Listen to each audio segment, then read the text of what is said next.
In the heart of Rome, where narrow alleys meet ancient streets, and where every stone tells a story, the Colosseum stands tall, a witness to centuries of glory and victories. But it also bears witness to the bloodshed and struggles that were an intrinsic part of the history of the Roman Empire. This monumental structure, which was more than just a stone arena, became a symbol of Rome's power and will. It holds thousands of stories within its walls, from emperors thirsty for glory to gladiators who fought to the death, and crowds that cheered under the eternal sky of the city. In 68 AD, Rome was boiling with anger. Emperor Nero, known for his cruelty and madness, was no longer loved as he once had been. It was said that he set Rome on fire to rebuild it according to his own vision, and some claimed he played his lyre while watching the city burn. In the end, Rome revolted against him, and he was forced to commit suicide, leaving the throne of the empire vacant. Amidst the chaos, Vespasian emerged, the military leader who had led Roman legions in the east. He was not from a lineage of emperors, but he was a firm and shrewd leader. After years of civil war, he succeeded in establishing control over Rome, founding the Flavian dynasty. Vespasian sought to win the hearts of the Roman people, and to erase all traces of Nero. He decided to build a new monument that would symbolize the might of Rome, and provide the people with a means of entertainment amidst political crises. And thus, the idea to build the Colosseum was born. In 72 AD, the construction of the massive amphitheater began, on top of the artificial lake that had been part of Nero's lavish palace, known as the Golden House. The project was monumental, requiring vast quantities of limestone, concrete, and bricks, and it involved thousands of Jewish slaves captured in the war against Judaism in Judea. It took about 8 years to complete the construction, and in 80 AD, the amphitheater was finished under the rule of Titus, Vespasian's son. Titus wanted the inauguration to be a legendary event, so he held celebrations that lasted for 100 continuous days, filled with fierce gladiatorial contests, wild animal hunts, and even mock naval battles, where the arena was flooded with water and small warships were sailed to reenact naval combats. Entering the Colosseum in that era, you would have felt a deep sense of awe. Spread over 4 tiers, the amphitheater could hold up to 80,000 spectators. People came from all corners of the empire to witness the events.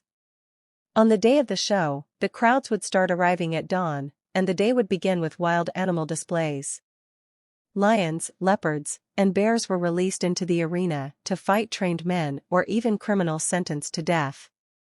Some shows depicted epic hunting scenes, with warriors fighting elephants or crocodiles, adding an unmatched thrill to the spectacle. After the animal displays, the main events would begin, the gladiators. These men, most of whom were slaves or prisoners of war, were carefully trained in gladiator schools, and they lived tough lives filled with hope for glory. Some of them became stars in Rome, such as Spartacus, who led a famous rebellion against the empire. When the gladiators entered the arena, the crowds would cheer wildly. The fights were held according to strict rules, and sometimes, the defeated gladiator would be left to the mercy of the crowd or the emperor himself. If the emperor decided the gladiator should die, he would signal with his thumb pointing down, and the victor would finish off his opponent amid the cheers of the audience. Beneath the sandy floor, there was another hidden world.